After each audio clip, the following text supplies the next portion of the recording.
Hey everyone, it's Don once again, Captain Cross Stitch here, coming to you from the freezing cold location in my basement. Hopefully you all are doing well during these absolutely frigid sub-freezing temperatures here in the east and probably many other parts of the northeast, central, wherever. Half the country is probably that way. But anyway, welcome to my channel, all about cross stitch and sometimes some other things tacked on to the end that you may or may not want to stick around for, but I'll put them on there at the end in case you want to drop off after the cross stitch part of the show. But if you're new here, welcome. And if you're a returning viewer, I appreciate your continued support. It's February 1st, Sunday, I'm recording this, and hopefully this will be a short video because I don't have much really to talk about this time. So, life update, I'm still unemployed, and let's see, my unemployment benefits ran out this month, so no more of that until July, when is the next time I can reapply, and then even then there's no guarantee that I'll be approved for any continuing benefits. So that means things are going to get worse sooner than later, before what money I had saved up gets used up to pay the bills. So, but anyway, I won't bore you anymore with that. My health is good. I had my latest doctor visits with I got the all clear from the oncologist. Nothing going on with my blood, which they were checking on. And my latest endocrinologist report, my A1C is still in the 6 range, so below the line that they want it to be, so that's good. So yeah, as long as I don't keep falling, because during this recent snowstorm, trying to maneuver outside in the icy patches and stuff, I was trying to get the trash can back to where it was, and I slipped on the ice and fell right on my knees, which don't seem to be any worse for wear, but I wrenched my shoulder pretty good, so that's been hurting me for the past 3 or 4 days. So yeah, but other than that, I'm doing pretty good. So what do we got going on in the past month? So some, I guess, news in this stitching world. There was an announcement from Hellos from Liz Matthews. Her company is absorbing Carriage house samplings, which I didn't know this, but that company was being run by her aunt Marty Barrick, sister of Kathy Barrick, so that makes Kathy Barrick Liz Matthews' mom, which I didn't know. But anyway, they're absorbing the company because Marty is retiring, and with that, they are going to then be converting all of the Carriage house sampling designs into a digital format. So hooray for that, because those are big projects, and it'd be nice to put those into Markup XP or whatever program you use to manage your digital charts. So that might be an incentive for me to actually tackle one of those projects at some point.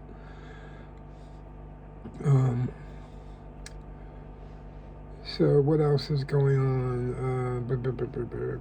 Oh, okay. So with this being a new year, a lot of companies are kicking off their new SALs, SAL, stitch-alongs, start-alongs, whatever you want to call them, for 2026.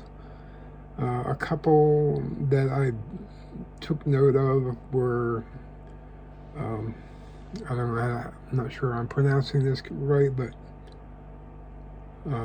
Quarternion Creations, of the Dragons and Apples fame.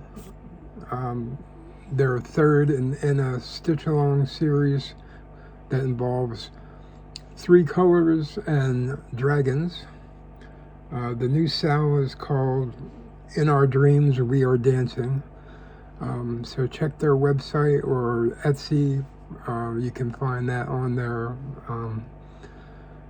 It looks like it'll be a good next one in their series. I'm not sure if they've decided that this is going to be the last one in that style and subject matter or not. Also, coming up, of course, we have the new Lola Crow release, her next SAL, which she hasn't specifically said what the theme is, but she gave us a clue, and the clue was an aquatic dinosaur skeleton from, I'm guessing, maybe the Museum of Natural History or something like that. But so perhaps my guess is that it's going to be dinosaur themed, whether that means dinosaurs bones or dinosaurs fully with their meat on the bones. I don't know, but I'm guessing that was her fun way of letting us have a glimpse at what might be coming, which is exciting because I've been wanting some good dinosaur stitching. I finished one last year, a small one, which I was happy to finish. The Stegosaurus. If you check one of my earlier videos, you'll see that spotlighted. And then I have a big one from a long time ago, which I started it back before I really was into cross stitch enough to know what I was really doing. And it's a big one. It was from Artisy. I'm not sure what it's called. I'll have to dig it out and see if it's worth restarting, or maybe picking it back up where I left off, or restarting the whole project from the beginning. But anyway, yeah, it'd be cool to have a new dinosaur project. That would be a good series to have from Cottage Garden Samplings. Would be like a year in the woods, have a different dinosaur each month, only they could call it a year in the Cretaceous period or something like that. That would be pretty fun. Other things coming up in the stitching world. People are making their final, I guess, preparations for Nashville Needlework Market, which is coming up in about 5 weeks. Yeah, about 5 weeks from now, March 6th through 8th. Of course, that's a retailer-only event, so, I can only imagine how much fun it is to be there, but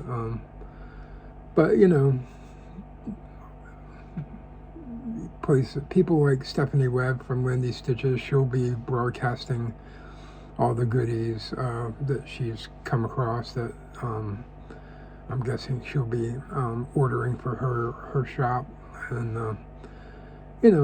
all that stuff will come out, and so check with your favorite online retailers, and or your local LNS, for new releases from that, and get your orders in.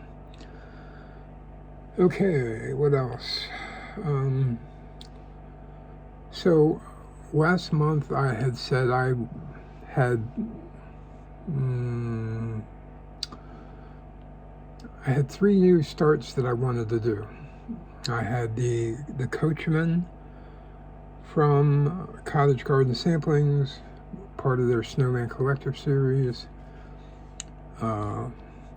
The Alice from RATM, the Alice in Wonderland inspired Quaker design. And then from Glendon Place, the Sir Thomas, the colorful turkey design. Well, I was only able to start one of them, only because I had misjudged my fabric sizes for 2 of the designs and didn't have sufficient surface area for Sir Thomas and the Alice designs. They were close. I could have maybe squeezed them in if I was really smart about it, but that would have left me with like no space on the edges, on a couple of the edges. And not that I really care a whole lot,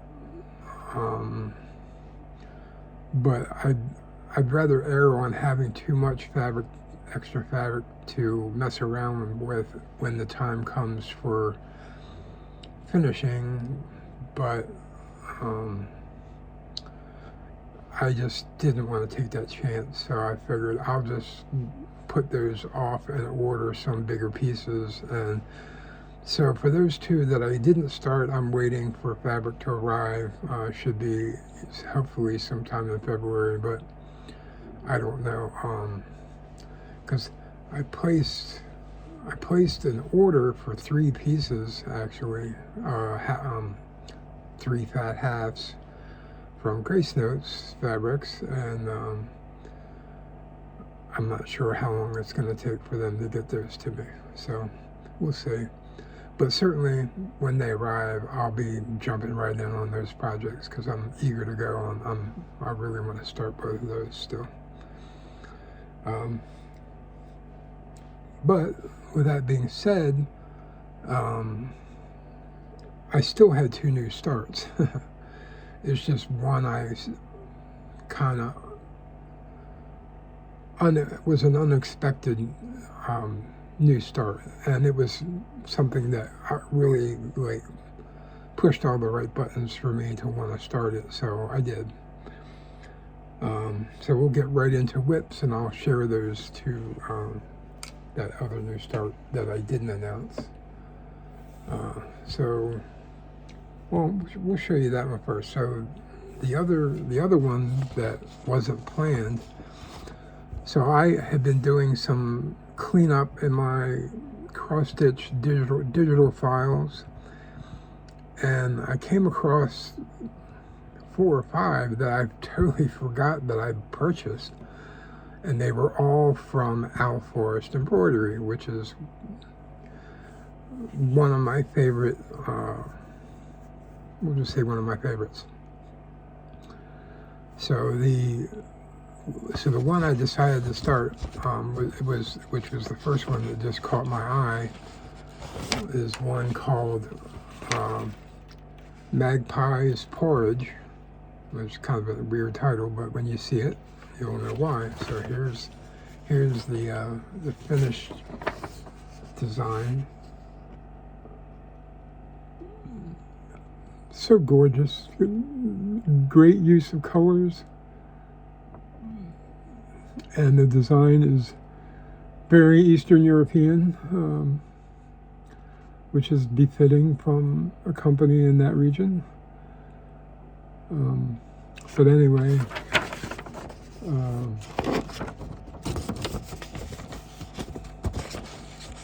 I'll show you where I'm at.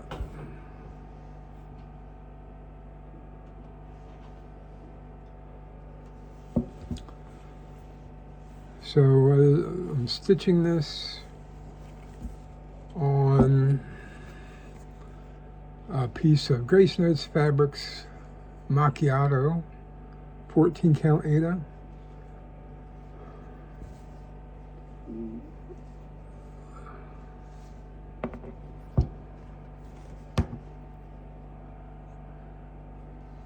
So you can see I've done quite a bit, and since this is a digital pattern, I'm tracking my progress on RX markup RXP, so I can give you numbers for that. So I've done 710 stitches so far, which is 4.74% completion. The total stitch count is just under 15,000 stitches, so roughly 150 stitches equals 1% of completion. So that's kind of the mark I've been shooting for each time I touch it, just to make it an even completion percentage. But I fell short a little bit yesterday, because Saturdays are always a busy day, running from here and there and going to a stitch group in the morning and shopping and whatnot, and all the stuff you got to do running around on Saturday usually. But anyway, so really enjoying that. And there's not a lot of colors, as is typical for an owl forest, which is great. They really know how to make a good use of color, repeating colors throughout the design to make it, but still make it look interesting.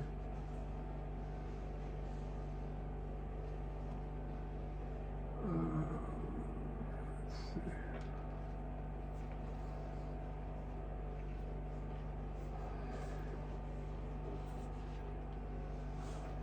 And just so you know, I keep that in my handy dandy project bag from Shiva Designs, and it's appropriately in an owl bag for owl forest. So I'll be using this one for now for my owl forest projects.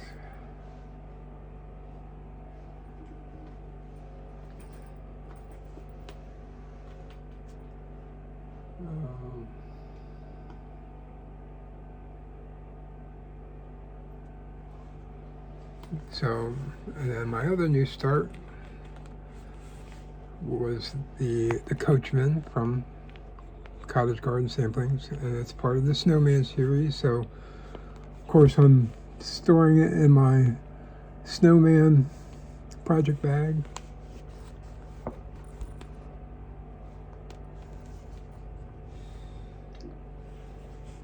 And I'm going to forget the name of the bag maker, which is terrible.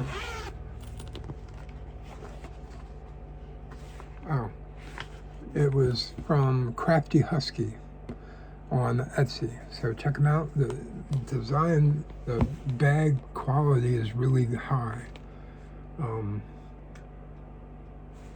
Really great job on the stitching, straight and precise. Really looks like a very durable bag, and I love the zipper. The zipper just seems like heavy duty. Like no chance of this breaking down. So yeah, very high quality. I give it a 5 out of 5 on the quality. So I'll probably be dealing with them again in the future. But anyway. So, if you're not familiar, this is the design.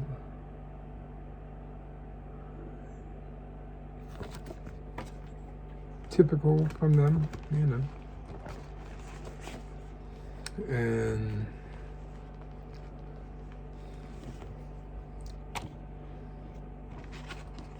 let's see.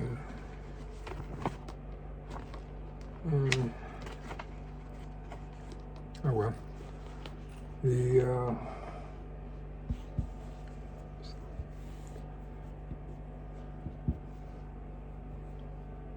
Oops, upside down.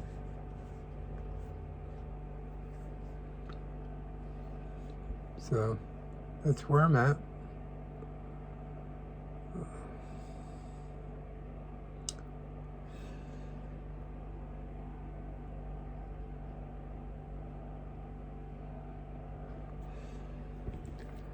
But so that's being stitched on 14 count hot chocolate from Grace Notes fabric.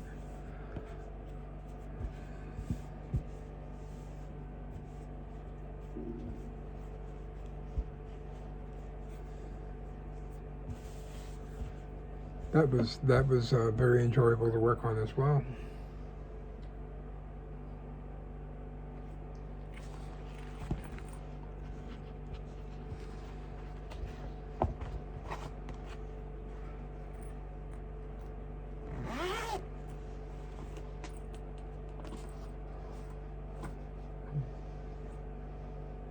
Alright, so another project I worked on, which is my Palestinian tiles, which I was happy to make some decent progress on. This is one of those kind of easy to work on projects because it's just simple geometric shapes, you know, easy to follow, you know.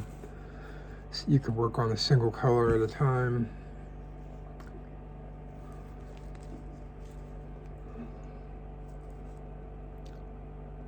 So that's where it's set up.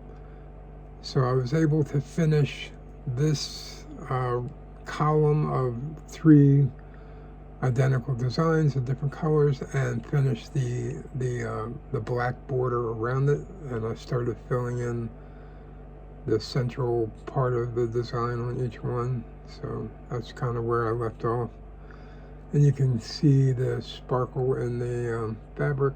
That's a opalescent fabric from Charles Craft, something I bought back when there was a Joann's back in the day.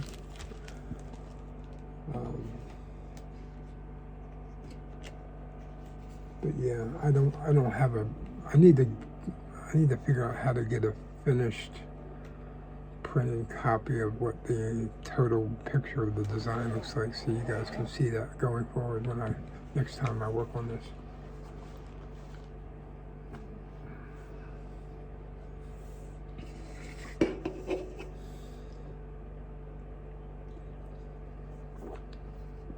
As per usual, unofficial drink of Captain Cross Stitch's YouTube channel.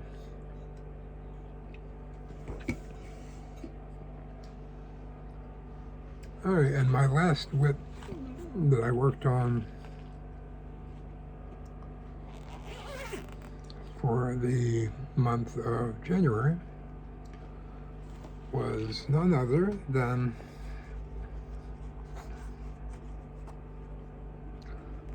I can get it out of the bag. The Scorpio from Nora Corbett.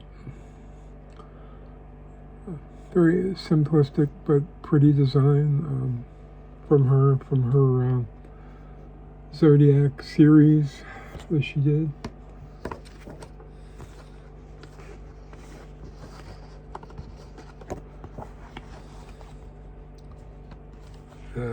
Storing that in my mermaid bag.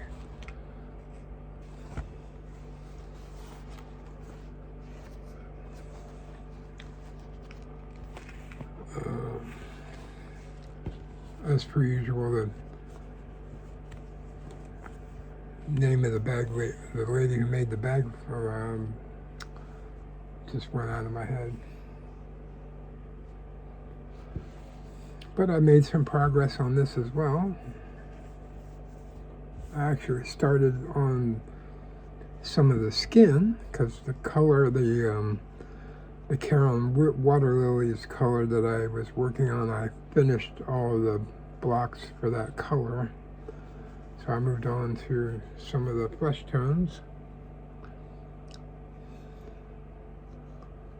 So you can see it's starting to take shape a little bit. You can see I've done part of her one forearm and then part of her backside going up.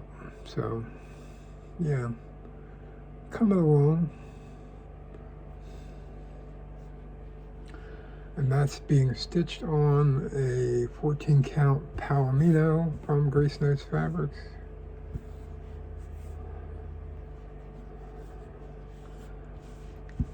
And some of you, if you're new here, you may say, does he stitch on anything else but Grace Notes Fabrics?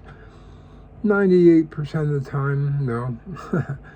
I mean, I do have some projects that I started before I was introduced to their line of stuff, but for the type of fabric, because I use a 14 count Aida on just about everything that I can, just because eyesight wise I can see it better. But I like the feel and the flexibility that their dyeing process leaves for Aida. It's very soft, very flexible, but still holds a good grid shape. So I would highly recommend you check them out online if you are interested. And they have a nice size catalog of colors and different color lines. They have a fabric of the month thing you can subscribe to, both a neutral and a color version. Please check them out. They sell patterns and notions and all kinds of stuff, Lowry stands, etc.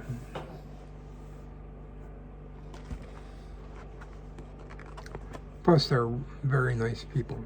I'm friends with them, and they are very lovely people.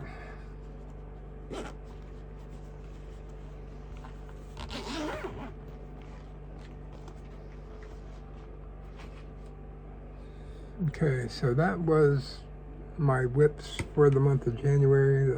I just worked on those 4. But my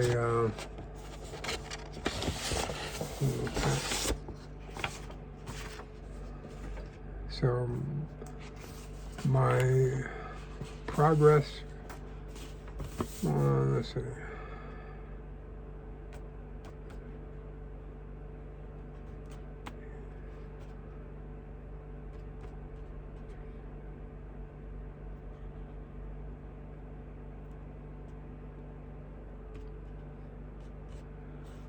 So I stitched 19 days out of the 31 of January, so that was pretty good for me, actually. I started off really strong, and then I had some time off. My sister came to visit for a week, so she came up on a Sunday and left on the Saturday. The following Saturday, so it was so great to have her here. I miss her dearly, even though she only lives 6 hours away, down in Virginia.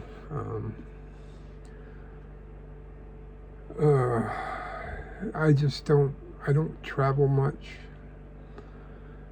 and for me to, have my wife have to drive 6 hours, it's just a bit more involved than I like to get. So she had an important reason to come visit, so she stayed with me for the week, and we had a grand time.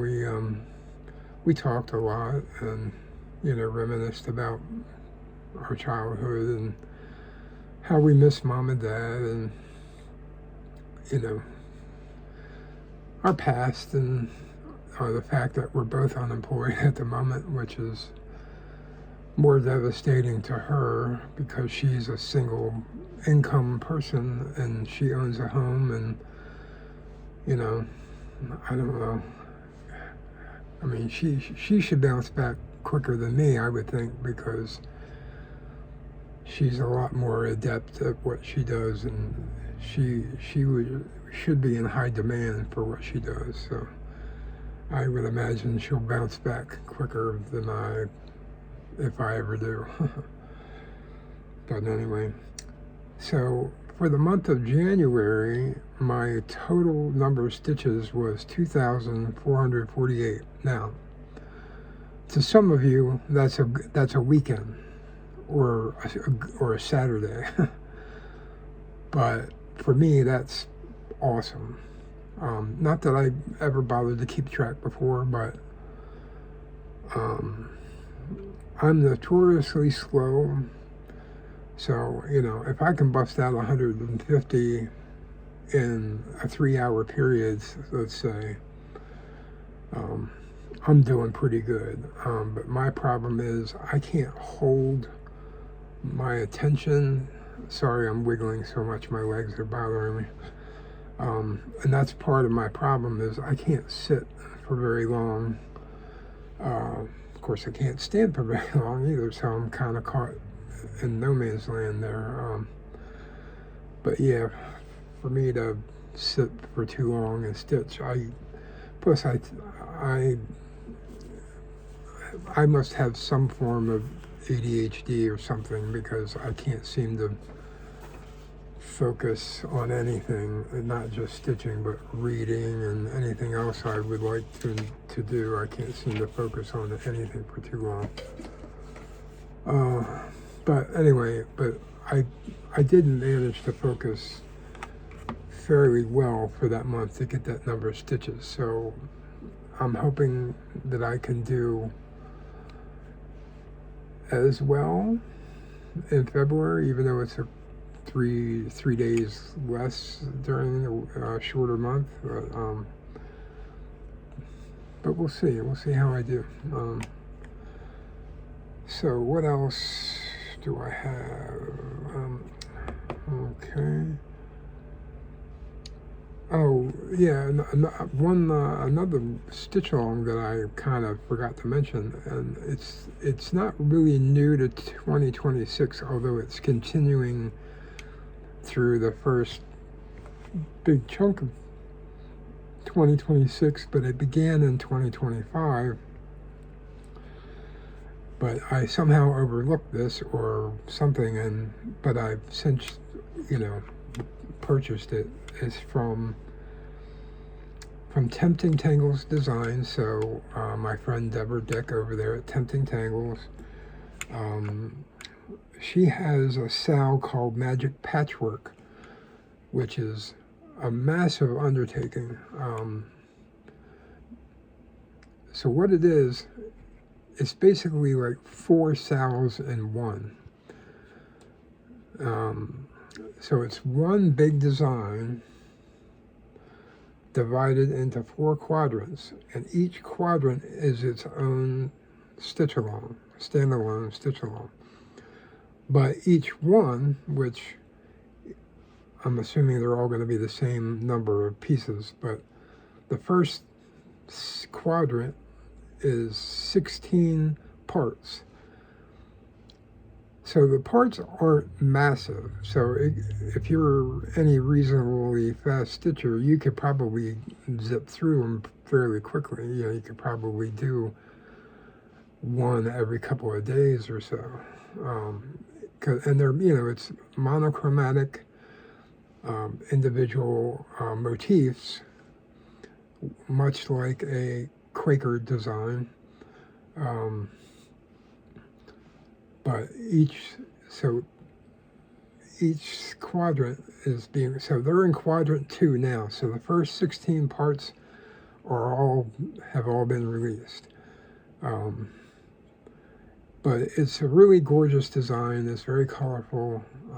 I highly recommend you check it out on their website.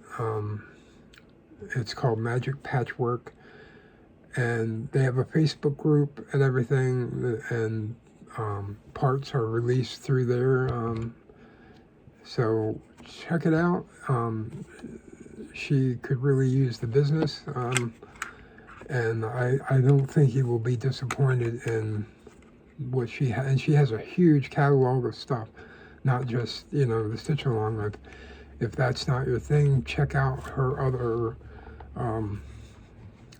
patterns and designs, because they are absolutely wonderful. In fact, some of my favorite ones, she has a Quaker series from different countries, which are just gorgeous. Check them out, and I don't think you'll be disappointed. What else?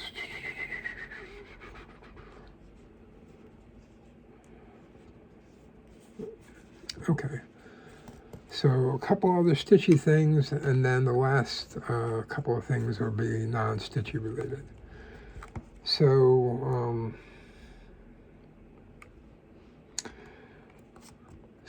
one of my new, and I'm going to forget the name.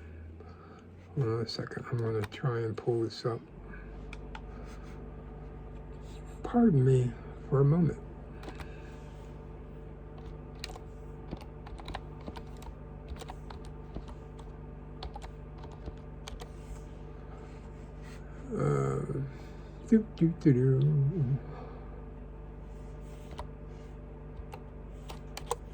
I'm just trying to pull something up here so I give the proper credit, because it's important.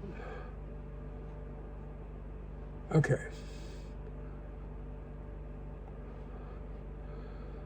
So I've been following a new to me Floss tuber, but she's been around for a while. And I'm sure plenty of you will know who she is. Her YouTube channel is Jessie Marie Does Stuff. I learned of her through Carla's Crafting Journey, Carla Pagan on FlossTube. You should check both of them out if you aren't familiar. But she's the inventor of Whip Go, which I do not do. I don't need that added pressure. But she does this thing called Milestone Manor, which is a game that she came up with, her and her husband. And it's a stitching game that helps her stay motivated to work on projects. And Carla does something similar. That she adopted it for her own use, and she altered things to suit her personal taste, which gave me the idea, well, maybe I could do the same thing, because I do like the idea of it. Now, right away, I went to Jessie Marie's FlossTube channel, and I contacted her and messaged her asking her, and she steered me towards the right episode of her channel, which gave the details of her stitching game, which is very helpful. So thank you for that, Jessie Marie. So I haven't nailed down the final details yet, but I'm hoping to do so in February, and we'll have more details for you next video. But what I've come up with initially, I'm going to tentatively call it Crypts of Cross Stitch. And so, much like what her and her husband came up with, I'll be adopting certain ideas or exact copies of stuff from Dungeons and Dragons 5th edition to use in my stitchy game. So I just wanted to embrace more of the D&D aspects instead of it being so abstract. Not that that's a bad thing. It's just it doesn't work for me mentally. So I want it to be more like D&D. But so my idea is I'm going to use their random dungeon creator that they have in the Dungeon Master's Guide, along with random monster encounters. And the way I'm going to do it is my character, I will have, much like what Jessie Marie does, she'll have an envelope that is attached to a certain space, but for me it'll be a random space. So instead of it just being predetermined, it'll be more randomized. So my character will enter a room or a hallway or whatever the case is from the random dungeon generator, and based on the what I encounter doesn't matter so much as the random project that I pull. So what will happen is, based on the creature level, I'll have, let's say for example, it has an armor class of 10, and it has 15 hit points for me to defeat the monster. So I'm just combining the two and multiplying by 10. So 25 times 10 is 250. So I would have to stitch 250 stitches to defeat the monster. So based on the difficulty of the monster, will give me various experience points, and then I just accumulate experience through encounters like that to level up. And then each encounter will also have the possibility of treasure. Treasure could be anything. It could be armor, weapons, magical items, what have you, but they'll all have different effects on stitching. So like, say for example, I find a potion from a previous treasure that gives me +2 to my armor class. So I haven't figured out this yet, but it would affect the number of stitches that I would have to make. So let me try that again with a weapon. So let's say I found a magical sword, which would give me a +2. So I would say times 10, so it'd be 20 stitches times my level, character level. So let's say if I'm a level 5 and I get a +2 sword times 10, that would be 100. So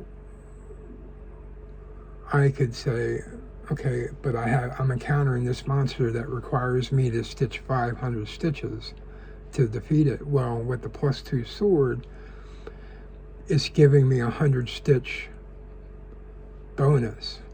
So what that would mean is I would only have to stitch 400 stitches to defeat the monster. So in essence, the sword is helping me defeat the monster because it's magical. So instead of doing 500 stitches, I only have to do 400. So stuff like that. And I don't know that Jessie Marie would ever hear anything about what I ultimately come up with. But certainly if she likes any of the ideas, she's certainly free to steal them from me, because that's what this community is all about, is sharing ideas and that kind of thing between ourselves. But I'll get back to you on how I end up facilitating that and how it works out. Plus, rolling dice is fun. Excuse me.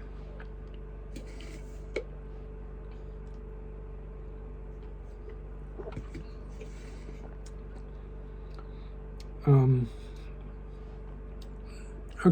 the rest of what I had to talk about are non-cross-stitch related, but I'll tell you what they are in descending order so you can decide what likelihood that you are going to want to stick around for them. And I'm going to put them in the order that I think will be most likely that you'll want to hear most first and then least on down. So the first thing I'm going to talk about is art. So if you don't know, I'm an artist. I've been an artist since I was 5. I'm decent. I think I'm a decent artist. I've done paintings and different drawings and things for people throughout my lifetime. I do watercolor, and I've never really messed with oil, but I've dabbled in other stuff. But I'm a pretty good watercolor artist. I do pen and ink designs as well, and of course I could draw a pencil pretty well. So for the last 8 or 9 years, actually longer than that, I think.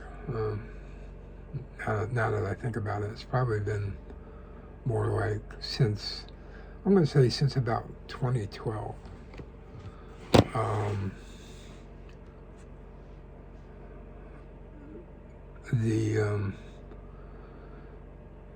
There was if you recall, back then there was a huge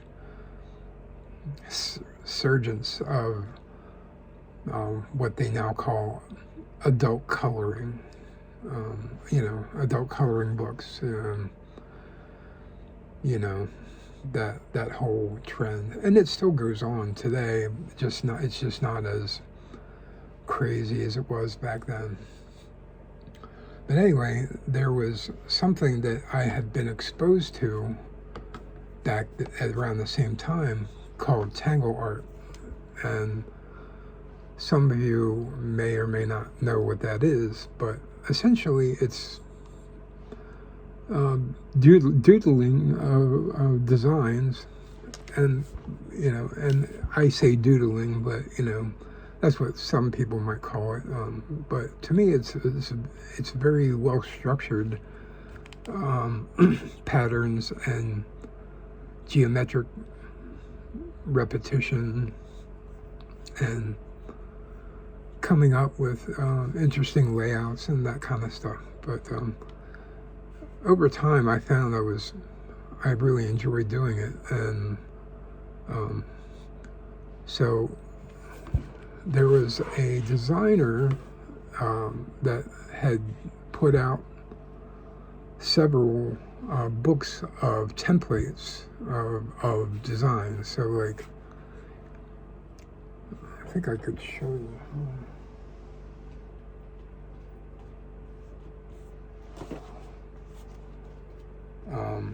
So he would create a template. So, like, so there's a duck, okay? So he's drawn a simple representation of a duck. And I don't know if you can see it, but there's some very light sectional lines that crisscross across the different sections. But he's left them blank. So that's for you to fill in however you want. And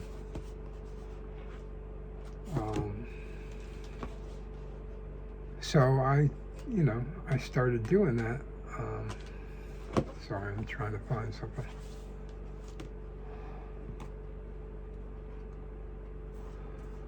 So I did a bunch of these, and I started giving them. I gave copies of them. I didn't give my originals away, but I gave copies of some of my finished stuff to coworkers because they thought it was pretty cool. So here's one I'll show you. Alright, so there's a squirrel that I did. You know, pretty wild, pretty fun. But anyway, somebody at some point put a bee in my bonnet, so to speak, saying, you should sell those as art prints. I was like, well, I don't know how to do that. Something I had in the back of my mind for a long time, many years, in fact.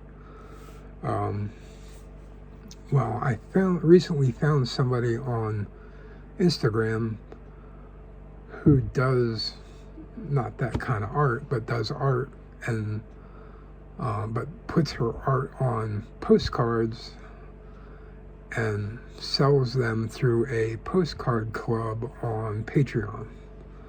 I was like, I didn't know that was a thing, So, and she gave resources for how she,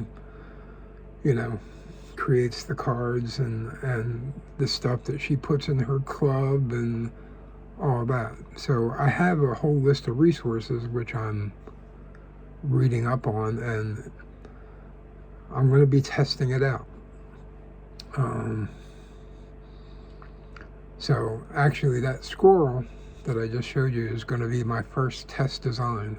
I've already ordered my first batch of postcards just to see how they look in person. I want to look at them myself before I start creating, web pages and, setting up stuff on Patreon if that's the way I decide to go with it, and etc.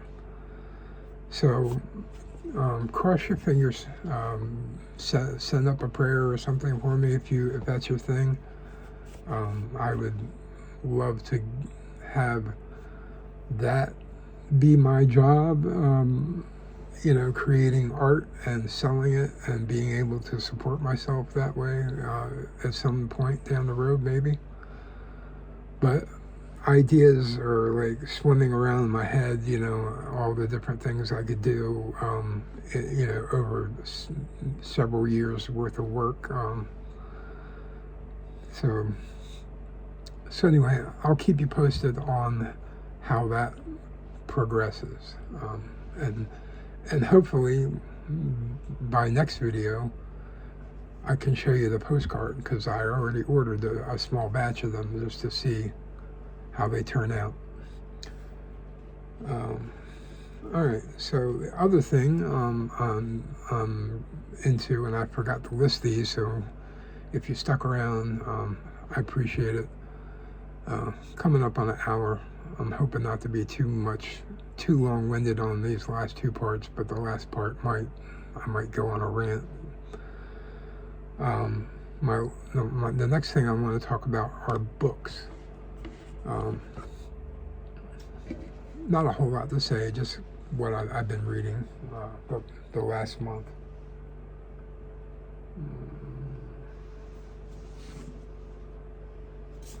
So this is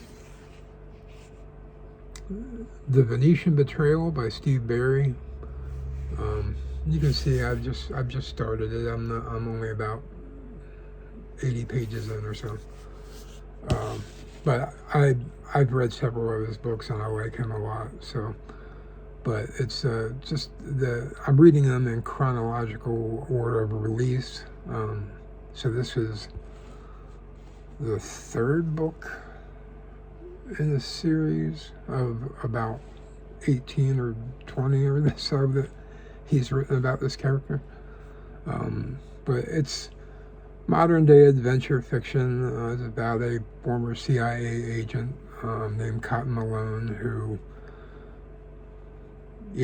he works for some independent people and goes after bad actors around the globe, and a lot of it involves politics and historical events. I think I mentioned this in the past.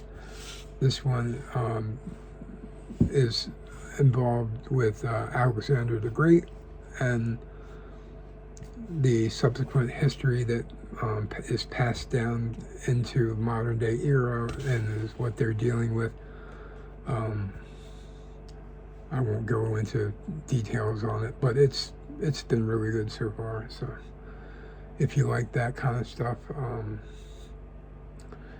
actually the first book I read of his, and I didn't, because I didn't realize it was a series, which so I obviously read it out of order. But they're all standalone books. You don't have to read them in any particular order. I don't think, other than character development. But the first book of his I read was called The 14th Colony, which was really good, and I was hooked almost immediately because it involved historical references to the Cold War and Ronald Reagan and the Pope, and stuff about past U.S. history, about planned invasions of Canada and stuff, which are real things, by the way. On 2 separate occasions, the U.S. had actual plans to invade Canada. Whether you knew that or not, you should read that and check it out. So, like I said, they're all based on real world events that happen. It's just he likes to take things and weave his own tale in between and around history, which is really good. And that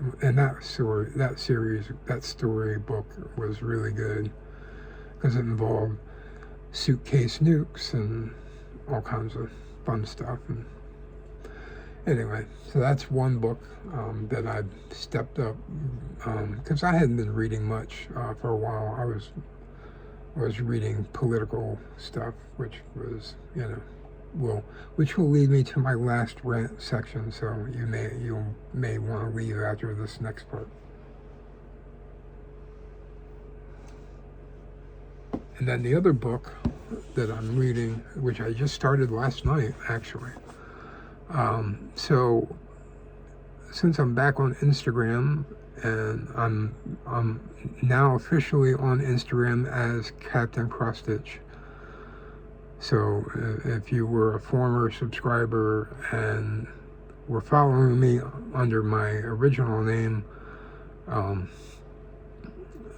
not listed there anymore. I'm now under Captain Cross Stitch. So you will have to re-find me and re-follow. All right. Which I hope you'll do, because I'm posting on there pretty good now. And I'm posting all of my stuff, not just cross stitch. I'm posting my art and tangle designs and whatever else. And I'll be talking about books on there too, probably. But anyway, a lot of people I've been following lately are these book talk people, which I find kind of annoying in some instances, but a lot of them are funny people. And they read a ton, which I don't. I'd love to, but with my ADHD type stuff, I don't read as much. It has to really engage me to want to do nothing but read it. But even then, it's like chunks. I have to read chunks at a time. But because like I said, I can apparently read a Richard Chismar book in like 3 days, which was, I wish I could read all my books that quick, because then I could read through my giant room full of books that I haven't read yet. But anyway, so a lot of these people I started following on Instagram, book readers, an author that was coming up time after time after time after time was a fantasy writer named John Gwynne. And I was like, well, if this many people like him, he must be pretty good. So I ordered his most recent trilogy, which finally arrived. One book arrived earlier in the week, and then 2 of them yesterday. And of course, book 1 came in the second batch, so I had to wait. but it's called the Blood Sworn Trilogy, and book 1 is called Shadow of the Gods. So there you go. I take the dust jacket off when I read because I don't want to tear it by accident. But anyway, it's got a nice foil embossed spine and design on the cover, which is gorgeous. And it's got those painted, edges. And they're all, each book is a different color. So that's cool. But I started reading this, and I'm only 30 pages in, but I can already tell you this guy knows how to write. His descriptions paint such a vivid picture of the scene and the action, and there's plenty of that. It was a little confusing, the first chapter, just because it's all about it's all based in like Norse mythology and Vikings, Norwegian, setting. So the names are, like there's one of the main characters is named Orca, and I couldn't figure out if that was initially. I was getting confused as to which. There's a family of 3, mother, son, father, and I couldn't remember whose name was which, so I had to reread stuff like several times to get it in my mind who was who, because since they're not, it's not like John and Mary, instantly who's male and who's female. It's just names that don't mean anything to me as an American, but I've got it down now. So, but it's really good. And the action is visceral and bloody, and yeah, it's good stuff. And I like the way he's got things set up with gods and supernatural creatures, and all this has been established in 30 pages. So yeah, he's done a great job, and and much to my wallet chagrin, whenever I find an author like this that I like, I go find every book they ever wrote, like very quickly, for purchase.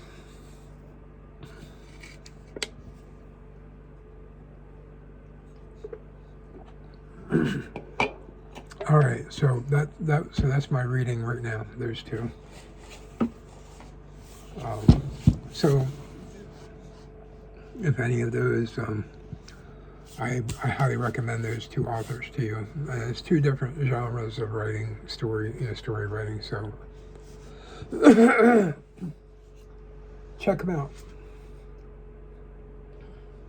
I'm also trying to find motivation for myself to resume writing, because I had written one book in 2023, and I'm in the middle of working on a sequel, as well as a 3rd novel, which is not related in any way to the first one, and is a different genre altogether. But I haven't been much motivated to do them, but I'm looking for ways to try and find engagement to new readers. So as I continue to do research on that, I may be re-energized to pick up writing again. But I'll certainly give you all a heads up on that, should that happen.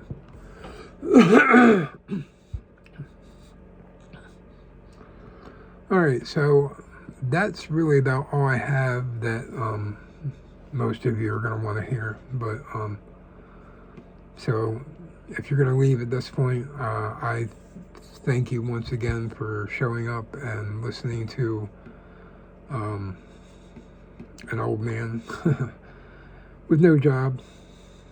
And yeah, thanks for coming back and checking out my channel. What I have left to talk about is what's going on in the world and in our country, more specifically.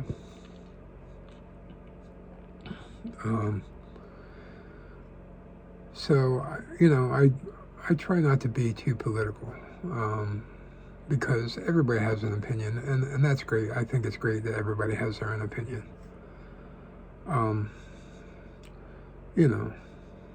But it's become so absurdly, it's one thing you say, I have an opinion on how we should balance our budget, and the government should be done this way. And then you have an opinion saying, well, I think we should balance the budget this way, or I think we should deal with this problem in this manner. And then the other side says, well, we have a different idea. And everybody throws out ideas, and everybody kind of comes to hopefully a happy medium somewhere, to where both sides can agree on a final product, and the ultimate benefactor is the country and the people that live here.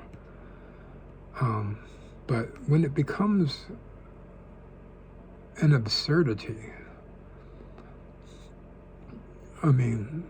it's just like,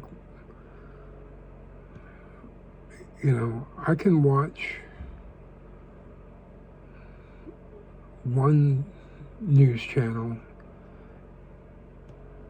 and they'll show a video of an event, and I'm like, okay, well, that seems bad or good, whatever it happens to be. And then another group of people will say, well, that's not what happened. And I'm like, well, were you watching the same video I watched? Because that's exactly what happened. And I'm like, so you're living in denial if you can't see with your own eyes what happens in a certain instance.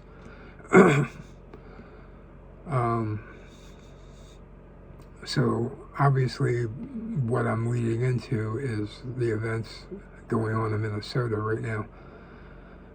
And that's the most outrageous side of it. What's happening there, at least as far as what's leading to the ultimate problem there, is not unique. So, all about what's happening with the ICE apprehensions of bad actors in our country. Because that's who they're going after. Despite what mainstream bought and paid for media will try and tell you, and or actors, musicians who are up there crying and saying stuff that, our country is a dictatorship, or we have a king, or or our government has become a Nazi regime, which is just, they don't know the first thing of what they're talking about. Just have them research, which they won't, because they will be proven wrong. But if they were to research what happened under a true Nazi regime during the 1930s and 40s, they don't have the first clue. It's nice that they can get these knee-jerk reactions from a very small portion of the populace when they call leaders and law enforcement people Nazis. It's just utterly ridiculous. Now, the reason for them to be crying about this, with those two unfortunate deaths that happened in Minnesota with Renee Good and Alex pretty, but if this was happening, okay, let's say this exact same thing was happening, but it was under President Biden or Obama, you wouldn't be hearing the first thing about it. Not a single peep. It's unfortunate there's 2 people who lost their lives, but think about the circumstance. If this had been local law enforcement doing this same thing, rounding up bad actors that don't belong in our country, and you were dumb enough to attack a police officer or, a lawful federal agent, trying to run them over with your vehicle, that is a federal crime, okay? I don't care what your reason is. Just because, you listen to some stupid people to get you riled up, okay, about something that is not a real problem, but because they want unrest in our country, they want division. You're stupid enough to do something like try and run somebody over with your vehicle, Renee Good. I'm sorry she lost her life, but, F around and find out, and that's what happened. And I don't necessarily know that they were intending to kill her, but certainly they intended to try and stop her from running an officer over with her vehicle, for God's sake. How is that? Why is it that when the left, says it's okay for you to break the law in order to stop people from enforcing the law, is utterly ridiculous and stupid. Okay? Same with this Alex Pretty guy. Okay? They are purposefully trying to turn him into he was an angel. He was a nurse for a veteran, blah, blah, blah. And I'm like, well, that's great. It's great that he was doing that. I applaud him for doing that. But he's also a moron. I mean, yeah, he may have had the legal right to be carrying a sidearm. Okay, a lot of people in our country do that if they're in a state that allows that. I don't happen to be in one, because I would if I could. But he knew full well that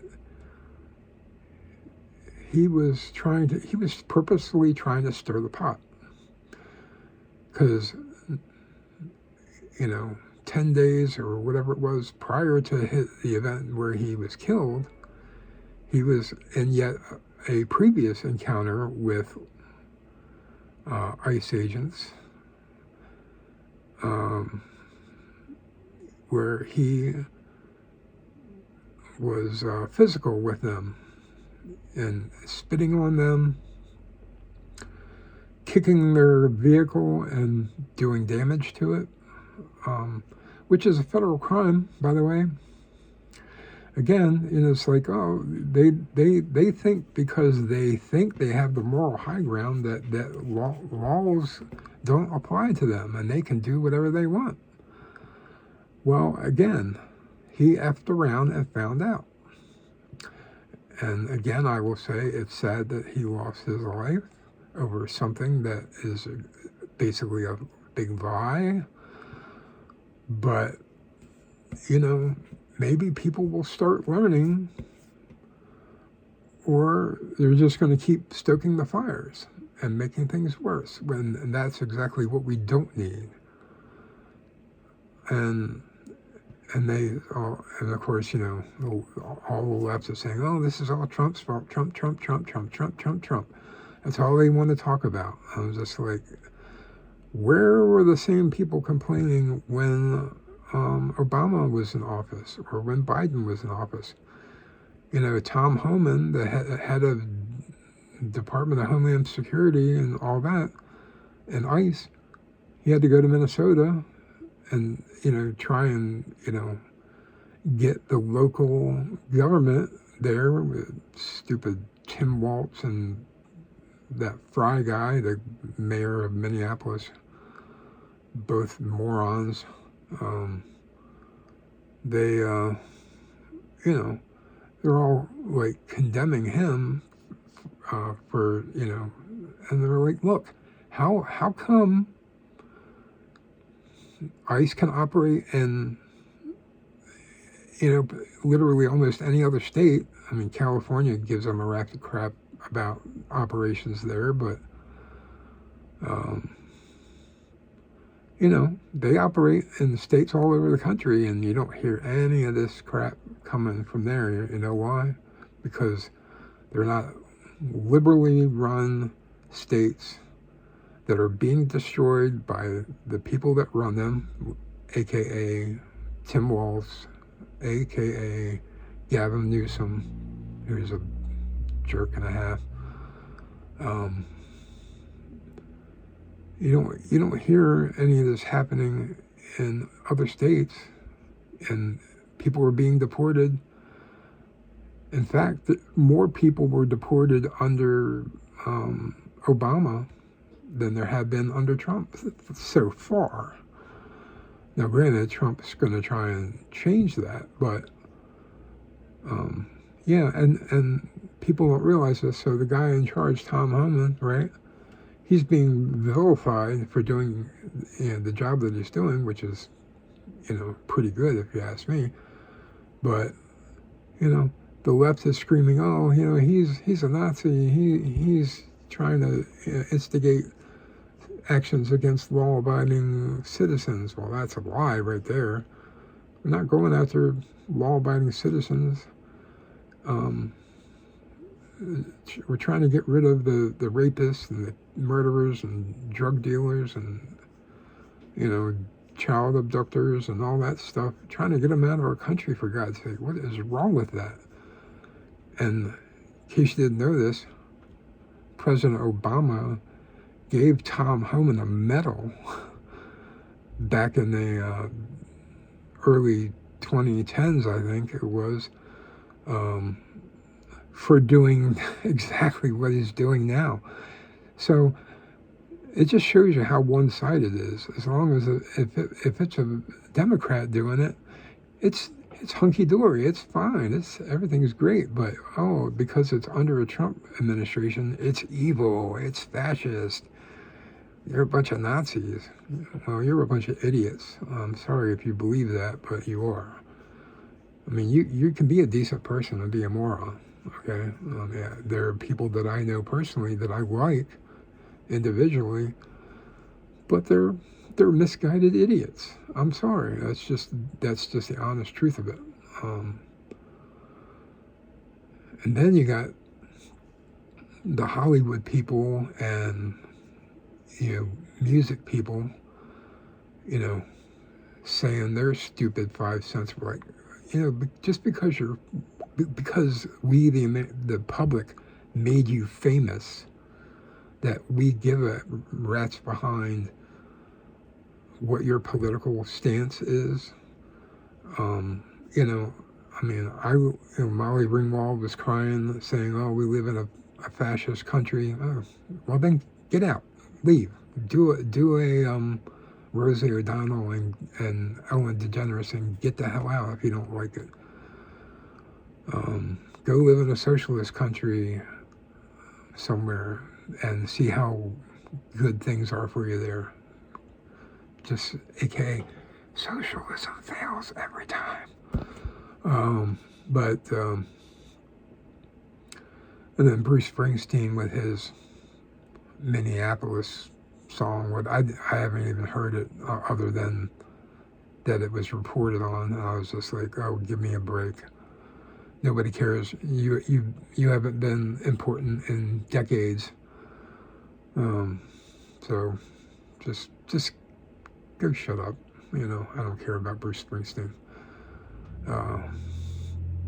But anyway, you know, people just, they're being brainwashed. I mean, and the powers that be, you know, the George Soroses of the world, you know, that have limitless amount of money that they can buy and pay for people like Don Lemon, that asshole. Sorry, I didn't mean, I was trying not to cuss, but that's the truth. I mean, he was a jerk when he was on TV. He was a lying sack of garbage. But now, you know, he had that incident in I guess it was in Minneapolis. I assume that's where he was, with him and some anti-ICE agitators, and that's all they are, invaded a church, and disrupted, you know, services there. And then, you know, when they got called out on what they were doing, well, suddenly, oh, well, Don Lemon says, oh, well, I'm just a reporter. I'm reporting. You're not a reporter of anything. You were never a reporter. You're not even a journalist. You were a paid-for talking head on a channel that nobody watched. You got fired. And now you're just a Roman nobody. You like to think you're important, but you're not. So shut up and go home. Of course, he's in trouble because he actually broke some laws in what he did. So yeah, his day in court is next week, I think, or a week after next. So yeah, he got in trouble. He got arrested, and he's going to get smacked down. I think he may somehow wiggle out of any severe jail time. He may end up going to, you know, some white collar prison or whatever. But if he went to a real jail, yeah, he wouldn't do so well there because, you know, from what I hear, they don't treat homosexuals too well in prison. So, but anyway, I hope things go according to the letter of the law, because that's what our country was founded on. You know, laws and having people to enforce those laws. I mean, anyway, I said more than my fair share on this, but obviously it means it's important to me. But like I said, you know, I hate to use this term, but, you know, if you're truly in a position of power, you should be defending law abiders and law enforcers and helping, you know, bring the temperature down. I hate that term, but that's the truth of it. I wish people like Tim Walz and the Governor Fry would, instead of, see, they think they're endearing themselves to what they think is the majority of the population, but they're not. They're actually only endearing themselves to a minor portion. And then when election time comes, they're going to be gone. I mean, Tim Walz has already thrown in the towel, which that's the first smart thing he's done the whole time I've known he's existed. So, yeah. But that's, you know, we don't need division. Because I don't know why the left doesn't want to do the right thing. Why do you not want to get evil people out of this country? It's just amazingly stupid. I don't get it the left lives in a dream world, and or at least the left in power lives in a dream world, and they're bringing a portion of the population along with them with the lies that they tell. But anyway, okay, that's enough for now. Hour 25, I'm done. Until next time, I bid you all farewell, and keep on stitching. Bye.